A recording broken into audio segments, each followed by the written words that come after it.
Welcome to The Details with Elliott, Connie, and Adam Frower. This is a podcast where we examine the intersection between solution-focused brief therapy and current topics going on in the world. And we do this because we genuinely want the world to be a better place. So enjoy and come examine the details with us. Let's just get into it. That we are heading towards the American election cycle. This upcoming November is going to be a pretty significant election where the incumbent, Donald Trump, and Mike Pence are on the ticket, and they will be running against Joe Biden and the recently announced Kamala Harris. And it's been interesting in the past couple of weeks to watch as the Democratic National Convention kicked off the other day, and the Republican National Convention kicks off in a few days. And Adam, I know you did some research to see like the differences between the two conventions. I'm interested to hear about those details and then have a conversation about what we think that means about this upcoming election and the country going forward. Yeah, so I have to preface with saying a lot of the Republican National Convention agenda hasn't been announced yet. So we just have a bit of a snapshot of who will be speaking at the Republican National Convention. But obviously, because the Democratic National Convention is currently happening, then the full agenda has been published. So the data that we have is obviously complete on one side and incomplete on the other side. But as we talked about it, we thought that the snapshot was sufficient enough that it would give us something really important to talk about. So I just want to first talk about the Democratic National Convention because that's what's currently happening. And as you look over the speakers and the presenters at the convention, a couple of things really stand out to me. And the first is that there are actually several Republicans who are speaking at the DNC, and each of those Republicans who are speaking are former governors or former nominees to be governor, each of whom are in different states, so 4 different states. And the 5th Republican who is speaking is Colin Powell, who was the former Secretary of State and the former chairman of the Joint Chiefs of Staff. And so I think it's notable to recognize that several individuals have crossed the aisle in support of the Democratic candidate. In addition, I think it's important to note that all 3 of the living Democratic presidents are speaking and participating in the event. And also all 3 of the former first ladies are also speaking at the event. And so I think that that's notable because it would make sense that people who had held that office before would speak on behalf of the person whom they're hoping will take that office going forward. Also notable people of note who will speak at the DNC is Michelle Grisham, who is the first Latina governor who is a Democrat to speak, and she's the current governor of New Mexico. So there's obviously some racial coverage from people of various different racial backgrounds. Also, Pete Buttigieg, who's the first LGBT candidate to be a candidate for either party for the president, is also speaking. There are also some notable individuals who have physical disabilities, and they're speaking. And so one of the things that I think that's really important just at looking at who's participating is that there are people from both parties. There are people from different racial backgrounds. There are people from different sexual orientations. There are people of differently abled individuals. So there's just a broad spectrum of people participating. And then when you switch over and you look at the Republican National Convention, and again, this data is incomplete because the whole schedule hasn't been published, but there are some people who have already been announced as speakers. And I think what is of note is that no former presidents, Republican or Democrat, are going to be speaking or have at least been announced as speaking. There are no Democrats who are speaking at the RNC, which, I mean, on some level is, of course, there are no Democrats. It's not a Democratic convention. But I think it's interesting to note that several Republicans have crossed over in support of the Democratic candidate. In addition, there are 3 individuals who stand out as individuals of note. One is Nick Sandmann, who is the young man who stood face to face with the Native American protesters and mocked them. And I think it's interesting to note that he went from being kind of an unknown teenager to somebody who was mocking protesters who were protesting the takeover of their sacred land.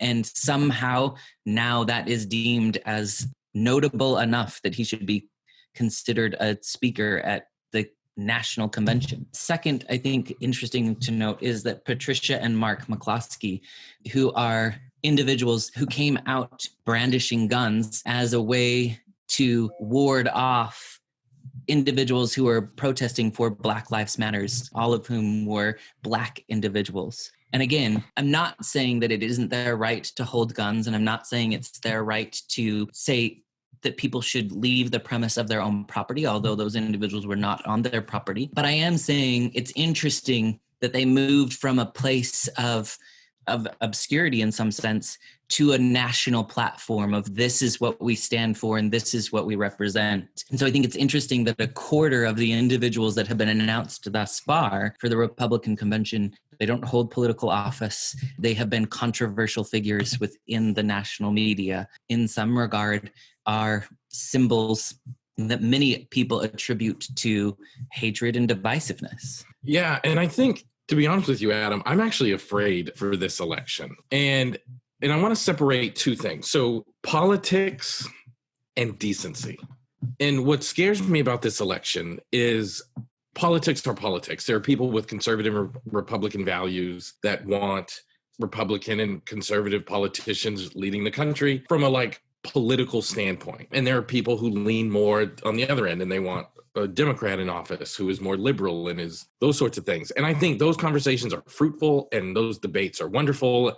And I think having ideas around that are wonderful. And I think that's part of what makes this country what it is. I think having a duly elected leader is also tell us what your plans are, what your agenda is, and then let us choose if we would like you to be leading the country.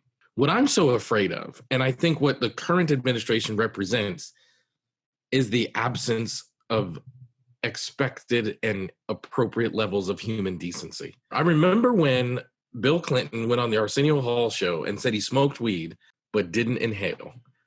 And I was 12? I mean, I was young at the time. And I remember watching television and people thinking that the United States president cannot be someone who has a history of smoking weed one time, whether he inhaled or not. And that was almost something that eliminated him from becoming the president. And this current administration, Donald Trump has said and done things that go so far beyond smoking weed and not inhaling and cross over into a line of human decency. He has violated large groups of people. And in my opinion, he is no longer hiding his disdain for people who are not white. I'm actually afraid that he's going to win this election. And I have a fear for what that means. I grew up in a country, the United States, knowing that there are people who hold less than wonderful views of people who look like me as an African American. If you had asked me in 2015, do enough of those people exist that they could elect this president, I would have told you no. As a matter of fact, I would have told you absolutely, unequivocally, 100% no. There are not enough of those people to elect this man. And I'm going to live the rest of my life dealing with how wrong I was, as I've seen friends of mine that I've known nearly my whole life not understand how impactful his rhetoric is. I've had friends of mine say and do horrifically racist things because they now feel enabled to do so by the current administration. And to be honest with you, it's been heartbreaking. It's been absolutely heartbreaking. I wish, I think there are things that are on the list that a president couldn't do and become president. Like if you found out that the president was a murderer, like if a candidate was a murderer, we'd say, no, we do not want a murderer in the office. If we found out that someone running for office was a bank robber, we'd say, no, we do not want a bank robber. I think what has broken my heart more than anything else is the things that I've learned are not on the exclusion list, because someone who would sexually assault women was not on the list of things that would exclude him from being the president. And being a racist was not on the list of things that would exclude him from being the president. And I wish that we had more decency than that. I wish that we had more of a moral compass that would say, like, leadership matters. The ability to demonstrate leadership skills like compassion, warmth, respect for all, these things matter. And those are things I would have thought were on the list. Recently, I was reading a story. Donald Trump owned the Miss America pageant, and there were multiple women who corroborated the story. And then there was a quote from the president of the United States saying that because he owned the pageant, he could go anywhere he wanted to, including the dressing room, to inspect the women. And he would walk into the dressing room and the women would be topless, in some cases fully naked. And they talked about what that was like to have a man walk into that space.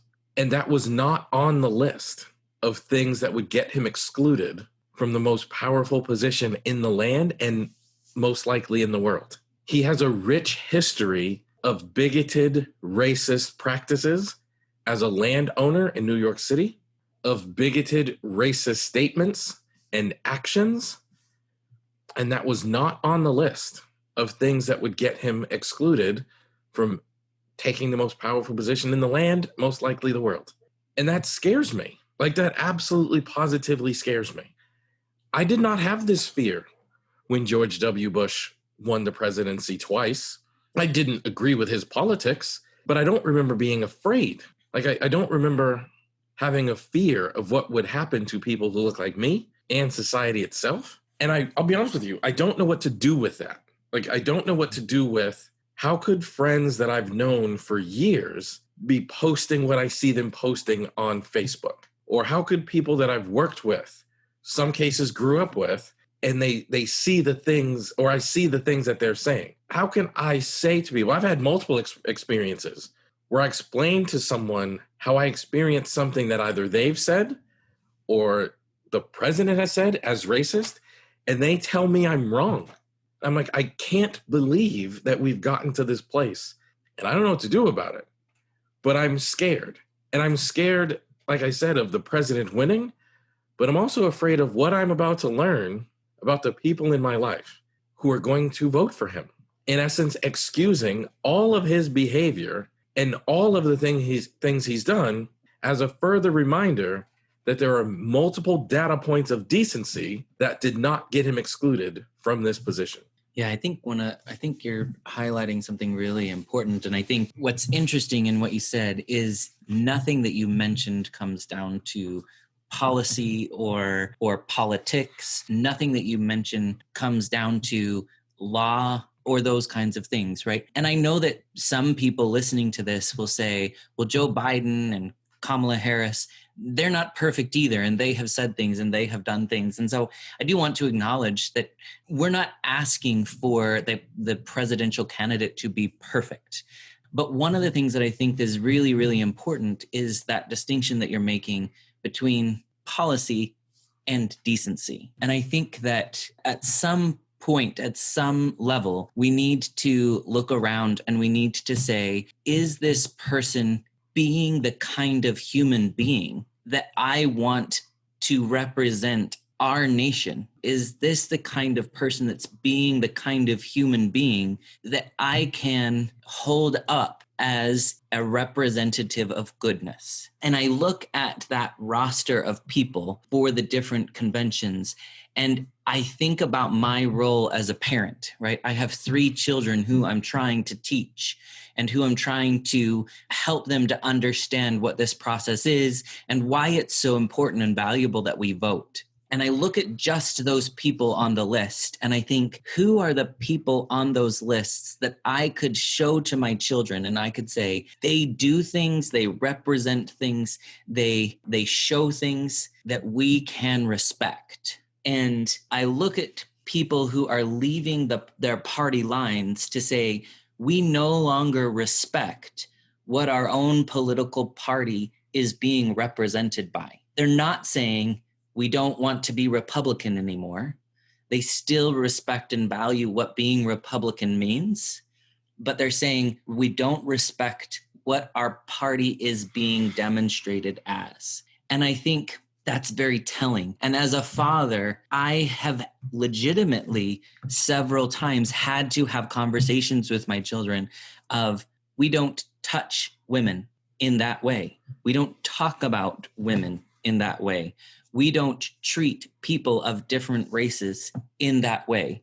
We don't mimic people who are disabled in that way. And I feel like if I, as an everyday father, am trying to explain what the behavior is of the leader of our country, how can we possibly trust that what happens behind closed doors when it comes to policy, when it comes to procedure, is any more respectable than what we see day to day?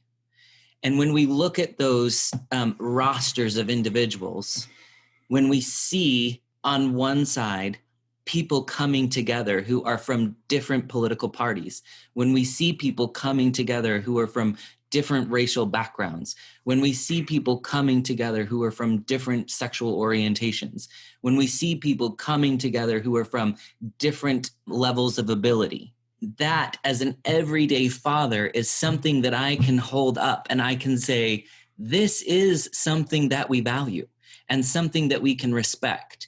It's the coming together. It's the respect for one another. It's the valuing of difference that really makes a difference. And when I can teach my children to respect and to value other people who respect, that translates to their behavior in other people. We're in the midst of a pandemic. We're in the midst of racial turmoil. I have to be able to teach my children how to be respectful of all of these people who are struggling in all of these ways. And it's easier when we can see people coming together. It's much, much more difficult when we see divisiveness and hatred being put on the national platform. And I think that's the thing that I experience as the most. So let's take, what's that couple's name? The McCloskeys. The McCloskeys. Let's take the McCloskeys, for example. Think about what this is like for Black America. Like, even if you are not a member of the Black American community, a group of Black Americans were walking down the street on their way to a peaceful protest. They were not on these people's property. They were just walking by their home. That provoked this couple to arm themselves, one of which is an automatic weapon, like an AK-47 style automatic weapon, and point it at this group of non-white people. As offensive as I find that, I can totally understand if they were like throwing things at the home or trying to get over the fence, or if they had weapons themselves. But what this couple experienced as fearful was a group of brown people walking past their home. And they armed themselves, pursued this group, and drew their weapons. I cannot believe, not only do I live in a country where that has happened, but I now live in a country where that is held on a pedestal, because that couple is now given one of the biggest platforms they can be given by the current presidential administration. So I don't understand how I'm supposed to sit with that. A behavior like that should be completely admonished, but it is not. That behavior was fully supported and endorsed and highly valued. So if you think about that, that means if me and a group of my friends are walking down the street past a house, not only are we scaring those people just because we are Black, but nothing has happened to dissuade somebody from doing that. In fact, it has been significantly rewarded. And when you draw a weapon on someone, you are prepared to end their life. So as an African-American man who has no felony record, who has no violent history, I am less safe now in America because of what has happened and because of what this means. And I think that's terrible, actually. I think we have to have some agreement on, we can have political disagreements and we can disagree on structure, but there are certain things we have to agree on. Certain behaviors have to be not okay, just universally. And to learn that we don't agree on the value of brown life, to be honest, I don't know if I'm ever going to recover from it. Like, it has been a lesson I've learned over the past few years that I struggle with every day. You know, people get upset about the term Black Lives Matter, which I don't understand, because the answer should be an obvious yes. It just should be like super clear and plain, like, yes, Black Lives Matter. And we have a history of noticing that not all lives matter at the same level of currency. So if a bunch of Black people demonstrate that, hey, our lives matter, maybe you should just shut the hell up and listen to them and be like, instead of all lives matter, shut up, maybe we should say to them, what can we do to show you systemically that your life does in fact matter? The fact that people respond by running out of their house, pointing guns, is just evidence that Black lives do not matter. And if you think for a moment that they would have done that with a group of white people walking down the street, you're just wrong. And if you think for a moment, had they done that with a group of white people walking down the street, they would then be on the platform of the Republican National Convention, you're just wrong and not really aware of the country in which we live. I think that is obviously coming from a very different place of privilege as far as race goes. It's something that I can understand intellectually, but I can't really understand as far as my person goes, right? But what I can understand is that you and I have spent the last 3 weeks together, that you have come to my home, that you're staying here with us. And I can understand that I watch you interact with my children, that I watch the sarcastic banter go back and forth between you and my 15-year-old daughter. And I watch you and my 12-year-old son talk about your favorite movie that happens to be the same thing, right? And quoting lines back and forth to each other. And I watch you interact with my youngest daughter, who's 9, and she is consistently trying to get you to hold your hand up higher and higher and higher so that she can jump and give you a high five, right? So I see you as a person coming into my home and interacting seamlessly with my children. And then I think about, there are places and there are situations that if that very same person were to go and walk, would be incredibly unsafe, would be threatened, would be tried to be intimidated. And I just think if everyone spent the time just being with each other, giving each other high fives, quoting movie lines back and forth, being sarcastically funny with one another, all of a sudden, your life matters to us because you are part of us. But instead, regularly, we talk about each other and we point fingers at each other instead of trying to spend time with each other. And I think it's a huge shame, but I also think it doesn't just make you unsafe, it makes all of us unsafe. It makes every single person now tread with trepidation. It makes each of us distrust each other just a little bit more. And when we don't have that trust with each other, we all become unsafe. I think we're undoing ourselves. I think that's an interesting point, that like we are all unsafe because, you know, if something happens to me, your children would be impacted by it. Yeah. You would be impacted by it. Your wife would be impacted by it. We're human beings. Like we are people, and something needs to happen, I think, to remind us of our oneness as opposed to our differences. Like the things that women have put up with it's crazy. The things that brown people have put up with are crazy. The things that religious minorities have put up with it's crazy. And I find myself thinking, if there's one thing I want people to get from following us, is that these are two people that the world says should be fighting, but never do. And I would love for people to ask us how we do that, because there's actually an answer to that. There's actually an answer, is we respect each other as individuals and people. I don't feel the need to judge you. I don't experience you feeling the need to judge me. Like, I think people should ask us, like, how does someone with an affluent background and from Utah get along with someone with a not affluent background from Chicago / Boston? Like, how are you guys able to be so close and to work so closely? And the answer is mutual respect. We treat each other and have gotten to know each other as a person.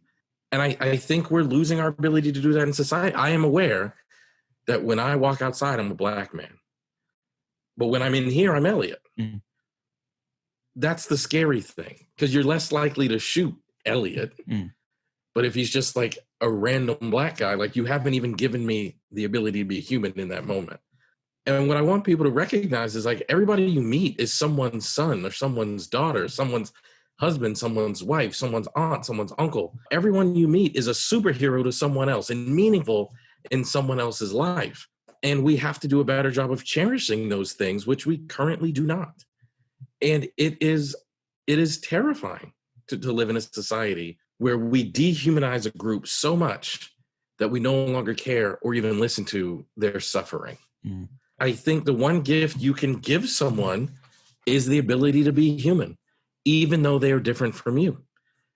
And as we go into this election cycle, I think that's the challenge we have, is to recognize people who disagree with you, people who look differently than you, and people who live their lives differently than you are still human and thus deserve a baseline of human decency. Yeah, I think you're right. And I think just talking about us for a minute, right? We're even just sitting here now. I look over at you and you're covered in Air Jordan, clothes from head to toe. You got your big chain on, right? It's not that big. and I'm sitting over here in a polo shirt and khakis, right? And again, like, on the surface, these two worlds, not only should they not coincide, but they shouldn't get along with each other. True.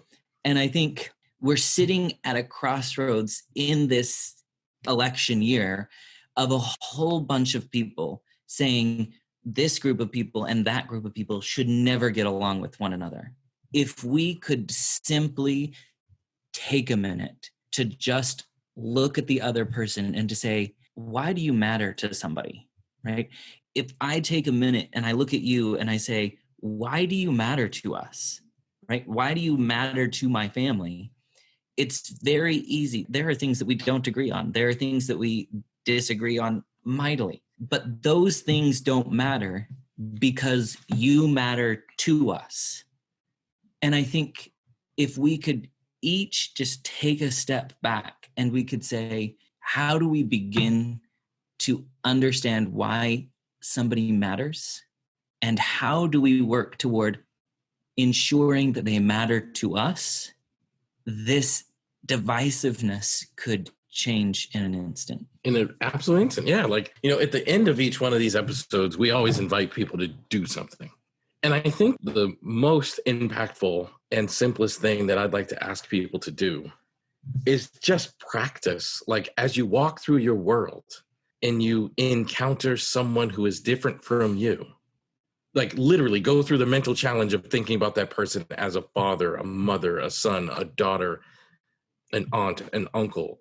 Think about that person as a human entity first before you do anything else. And I think if we could all do that, we would instantaneously make this world a better place. Which, to be honest, that's what this is all about. Like, we should all be on this planet to make it a little bit better than how we found it. And as I look around the world, I think there's a lot of human suffering because we forget. We actually think it's just suffering. We forget it's human suffering. Mm-hmm. We refer to them as like those people over there, and like anybody that's different from us. And, you're going to walk through the world. You guys, people listening to this podcast, they're going to go to a mall and they're going to see a homeless person sitting outside who doesn't look like them. Or they're going to see a same-sex couple walking down the street holding hands, even though you may not be a part of that community. Or you're going to see people walk into a church that is different from your denomination. Or even somebody who's very affluent and wealthy. Right. I just want you to remember that everybody is somebody. And you can disagree with their politics, but we have to agree to no longer disagree with their value. Because every single person on this planet has equal value. Like, we're all humans, and thus we all have to be treated as humans. I will gladly debate you if you think, the Boston Red Sox are better than the New York Yankees. Like, we can have that argument because I recognize that's just your positionality. Sure. I don't get to shoot you because I think Boston Red Sox fans are less of value. And I think that's where we've crossed the line, where it's just weird. And that sports example may sound funny, but I took a Dallas Cowboy fan to a Dallas Cowboy football game, and they were playing the Philadelphia Eagles that day. The person I took to this game was in his 70s and was very obviously, doesn't walk like you do when you're in your 20s. This is an older man. And he was assaulted walking out of the stadium by a bunch of Philadelphia Eagles fans because they viewed Cowboy fans as less than. And we just do this thing where we forget that someone we disagree with somehow has lesser value. And I think the only way to trump that, the only way to combat that, is to go through life with the practice of remembering that that person over there who lives a different life or looks a different way or come from a different background or comes from a different country or whatever it is, they're equally as valuable as me. And as a consequence, they deserve to be treated as such. That's what I want you guys to be able to do. And if we can do that, then we will all be able to live with whatever happens in this coming election. And we will all be able to build the type of world where everyone feels valuable and safe, regardless of their disagreements about politics or sports or movies or whatever. I think that's where we have to do a better job. So that's my invitation as we wrap up this podcast. Yeah, I think that's a beautiful invitation. If we deliberately see people as human, then we treat them as people of value.